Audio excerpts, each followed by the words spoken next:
Shawn's thoughts. You're here with me, Shawn, and that's with a W, of course, and these beautiful books that I'm choosing to share with you today. As I've spoken often, I believe that reading and learning is a very vital part of, you can say, the healing experience. Having a wider and more diverse understanding of literature overall, but especially that which helps empower and support personal mastery. And that's one of the aspects of healing. It's becoming a leader of oneself.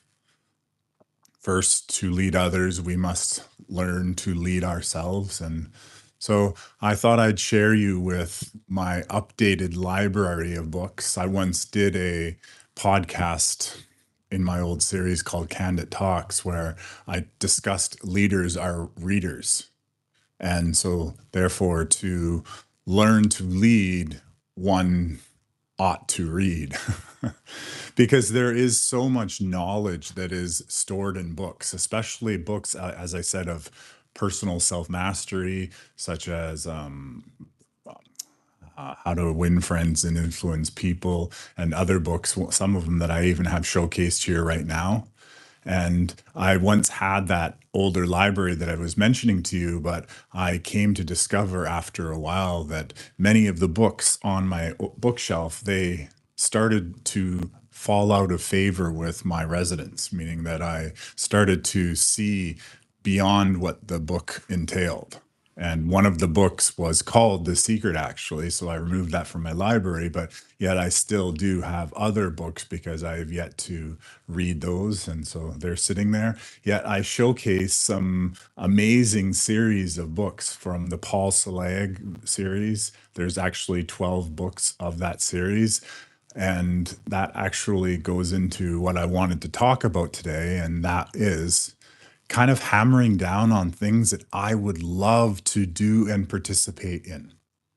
I make note quite often of spending so much time in wonder and ponder of what could be as a positive rather than that idea of what could happen as a negative, if you get what I mean, the difference between those two.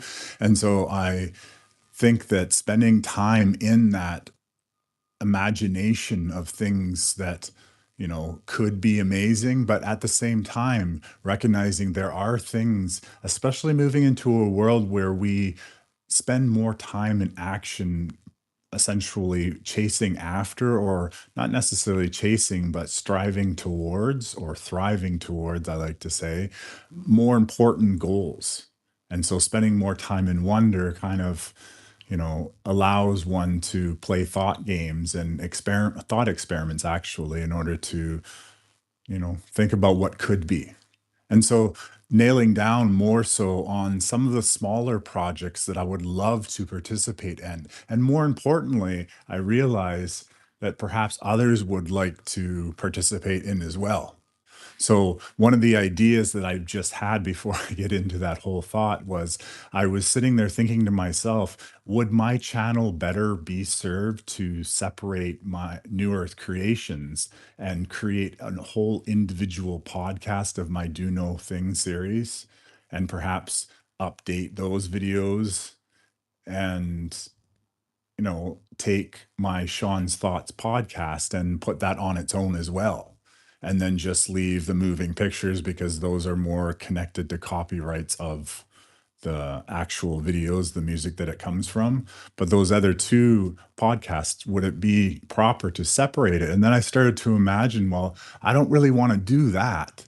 What I would like to do is to hire someone who loves to work with computers and wants to help me transfer all that stuff up and separate that, because I can see the benefit and how the idea of how YouTube calls channels, I can see that those would better be served as to be their separate entities, and therefore people didn't feel that they had to sign up for one thing, that were signing up for the whole thing or supporting the whole thing. Because that's the amazing thing about Homo sapiens, is that we're all varied and we have different perceptions.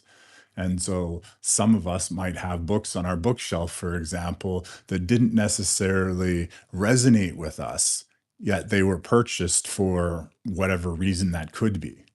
I've myself purchased books for many different reasons. Sometimes you get a book because you're supporting the author, or you get a book because, you really agree with what the author has to say.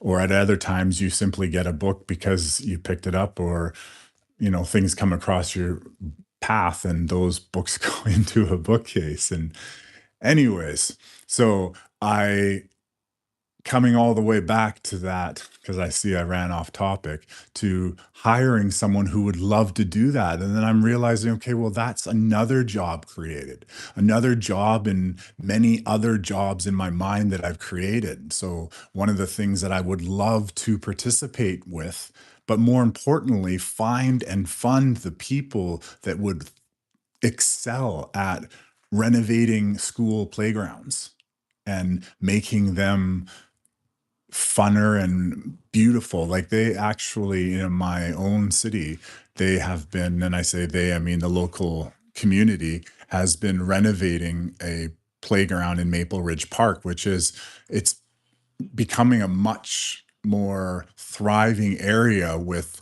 families and such getting together and having picnics within the wild, that they've spent a lot of attention. Now, as I've mentioned before, the petroleum based foam I'm not a big fan of, but the attention on making the parks sparkling and bright colored and very accessible, connecting them and planting trees, like connecting them back to nature. Like, this park's by an amazing river. So, already right there, there's a great win for that park. But yet, they've taken the niceties of paths, and they even have this zip line for the kids. So, I would love to create groups of people to go around and, fix up parks all over the world. When I think of projects, I don't necessarily just think of projects in one space, but to have pods of people going around and going from park to park and making these parks amazing with all of the funding provided by programs such as, well, the program that I'm trying to fund with Patreon. And so I would love to bring back these fun parks that are accessible, self-sustaining parks and such, and more importantly, to beautify and bring the laughter. Now, some of the older schools, for example, they have really old playgrounds. So, those are definitely an important part, should we be keeping schools where they are, to bring back that real playground newness feel as opposed to run down and such. And then also, other projects that I would love to do, for example, is to do even conversations and learning sessions about books such as the medical medium's healing book. Like, it's a great, I guess you could say, a bookend. They're really heavy. A great resource material for when you need it, but yet perhaps more people wish to learn about all the different amazing stuff that's in that book. Not to say that it's my book, but I would love to be a part of groups learning about these things and sharing it. And as well as the Paul Selig series, I've always imagined having some sort of book club where we discussed any one of the books, starting possibly off, obviously, with the first. It's a book that's phenomenal. I've read it many times. I've listened to it so many times. The Book of Love, actually, because love is something that I really do resonate with. I have all my life, and that's one of my favorite of the books. And yet, not yet. And then there's another series, and I keep saying her name, but her name is Sarah Breskman Cosme. She's written a few books, channeled texts or channeled books, telling amazing stories. And those stories have truly lit up my imagination to the possibility. It's possible that those stories are true. It's possible that they're not true. And yet, when I read them, I had interesting cognitions about other things. And it kind of like filled in little pieces here and there. And so, anyways, I really, really enjoy reading those books. I'm almost finished the fourth one, which has to do with Avalon. Avalon being a place of mythical or perhaps just out of our perception areas of the world. And so, yeah, I've always resonated very highly with that whole King Arthur story and or just the whole mythical area of Avalon, as well as, of course, Atlantis. They discuss that in another one of the books, and then Egypt in another. Phenomenal reads, very entertaining if you only take it for that. And that's the true thing with most things, I would say, is that discernment is very important when reading. And that's one of the things that I discussed when I was talking about leaders are readers or readers are leaders, a phrase that I heard from Kevin Trudeau, that um, using the discernment, it's not that everything within any book is true. There's always things that are opinion and perspective. And even when we look at the words, our vocabulary, to believe is to hold an opinion, or was it to know? But anyways, that word that I'm referring to actually simply means to hold an opinion. And so a lot of times we read stuff and it's a lot of the time just an opinion. And yet it's interesting that when we explore more possible opinions, and I mean explore, I mean like have a map and actually really think about it, constructive criticism definitely, but yet keeping an open mind as we listen to what we're hearing. And some things don't resonate with people, but yet many things perhaps connect us when we're released from the almost program to be separate. So, yeah, back on to more things I would love to do. As I said, I would love to go around connecting people with different locations all over the world. I've always loved traveling. I adore traveling. I actually had the experience of backpacking around China, and I took planes, trains, and automobiles, just like the movie. And yeah, I backpacked all over China. Did a circular pattern: Beijing, Tianjin, Wenzhou, Fuzhou, Suzhou, uh, lots of Joes. And all the way over to Chongqing, and that's on the eastern side, or sorry, the western side of China. Definitely a different culture, different size of people. Like all over China, it's really interesting that the people are geographically, you can kind of tell by their size or even facial structure, even the tone of their Mandarin. There'd be a northern tone as well as southern. So, yeah, really interesting. I've also backpacked all over Japan and across the northern Mexico. I might have already talked about this in a previous one, but I love to get back out into that environment, take my son, show him all the places that I've seen, and then see a lot more together. The castles of Japan are very, very beautiful. I know they're fully renovated and such, but yet they hold such a presence of architectural beauty. And especially in spring with the cherry blossoms, I truly can't wait to get back into Japan, especially Okayama during the cherry blossom season. And learning more languages. I've studied a lot of different languages: Japanese, Spanish, Korean, Mandarin, Cantonese, French. I think I might even have dabbled. Oh, yeah, I've dabbled in Vietnamese and Thai. And so I've always loved speaking people's language to themselves. Like yeah, it's very interesting how much gratitude is when you actually learn to speak the other person's language. And it makes it easier even for them, if they're speaking English, for example, to know that you're trying and messing up their own language. And it definitely creates a bond. Like it overcomes that separation that when you're learning other people's languages. So I always had this little um, dictionary for whatever country I went to. And I remember the first time I was going to Korea, I was on the airplane and I was learning a little bit of Korean because I hadn't expected to go to Korea. I was at the airport and they suddenly said I couldn't go back to China because of the SARS thing back a long time ago. And so I just rerouted my plane to Korea. And I'm on the plane and I'm learning Korean so that I can say some of the easier things. And of the different cultures that I've spoken their own language back to them, Koreans, especially Korean men, have always been the most ecstatic, excited that you were speaking their language. I would probably say um, Punjabi people would be the second. And so those are the ones that I've gotten the most noticeable reactions. Some cultures, when you speak their language, they just like tilt their head up and look at you and then go back down, like, did I hear that right? Kind of attitude. Not attitude, but response.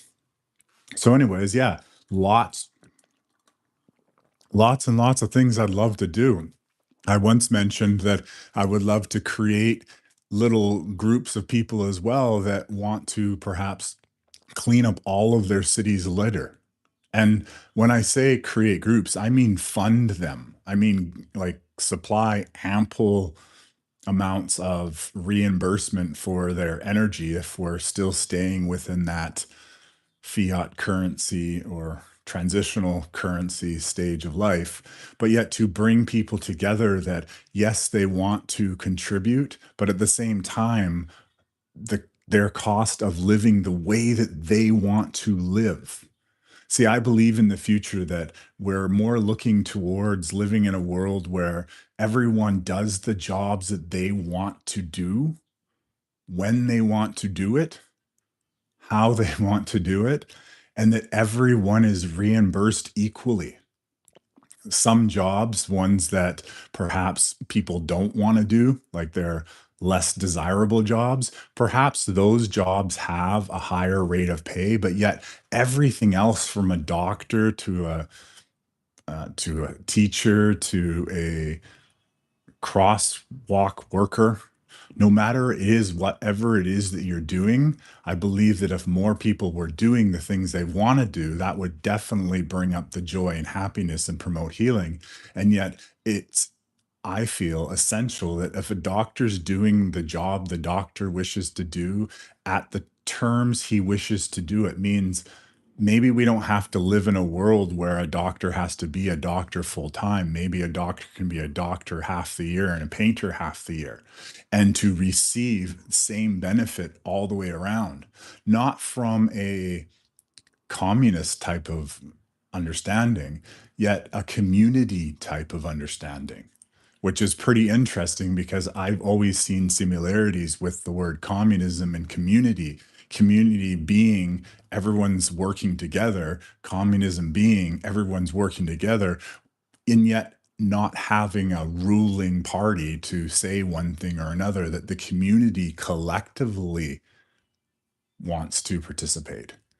And so, even another thing that would be perhaps one day vital or influential to our societies would be to have, for instance, voting. Voting in the sense that every person has the ability to log into an account that's perhaps even on your cell phone and then vote for all different types of concerns that affect the community, and therefore everyone's participating, and to keep it all open and transparent means that we don't have to hide how we vote, for example. I think privacy has been pushed a little bit too much. If you truly do believe in something and your neighbor believes different from that, that you guys are free and to, you know, stand by what you say, so that all votes, for example, could be completely transparent, because that's the way that I would prefer that if our world would be, is a lot more transparent, a lot more open with their belief systems and their loves and their challenges, that more compassionate society therefore would be able to even be more compassionate and therefore healing once again. So coming back to me nailing things down, I still want to go out and create and make more of these do no thing movies or experiences, I like to call them.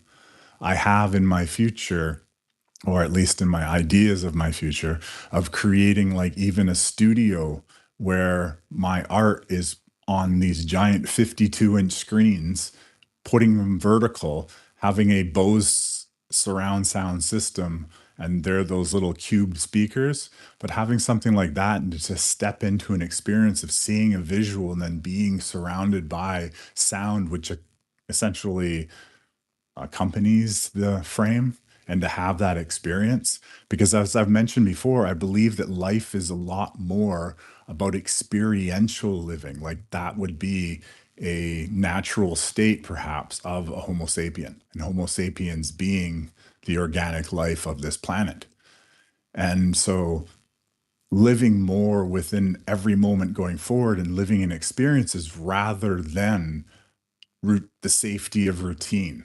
And interestingly enough, the safety of routine essentially holds us outside of the now because routine gets us into a pattern of expectation.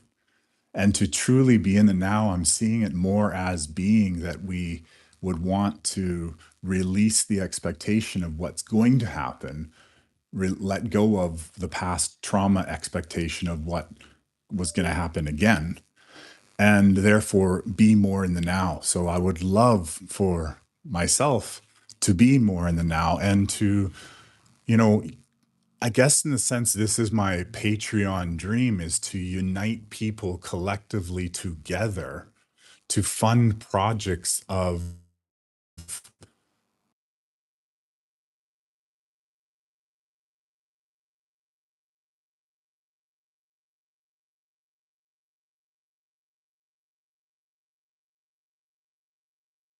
$11 if we're staying in this economy based system and use that to fund people's projects, fund people who want to create playgrounds, fund people who want to be a part of healing centers, fund essentially my life and those that I could work with in order to perhaps evolve my channel, strengthen it.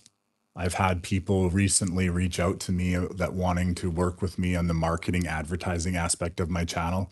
And so I would love to be able to support those people.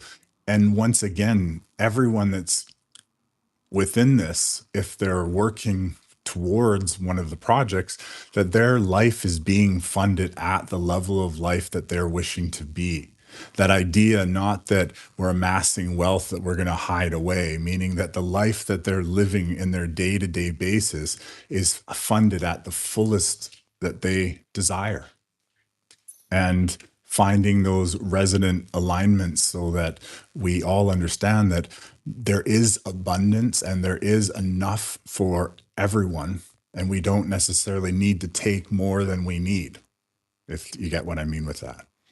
So I would love to start and build this type of community that I could go out there and simply find the people, bring everything together, make sure everyone's compensated, make sure all the best possible resources and choices are made, ensuring that there's a local connection to each project, for example.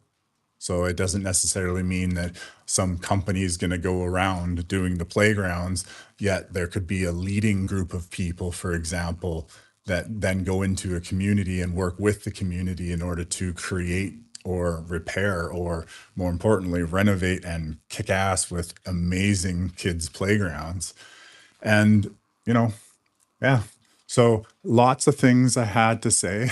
I definitely want to do a lot. More importantly, I just want to continue creating things that are amazing, beautiful, whether the creation is a group where we talk about a book, definitely love to do that, or conferences where we talk a lot about bigger subjects, workshops, retreats and experiences, and yeah, and just all of these different projects that we could essentially help restore earth to a glory that is far removed from anything that we visually see in the more mainstream part of earth.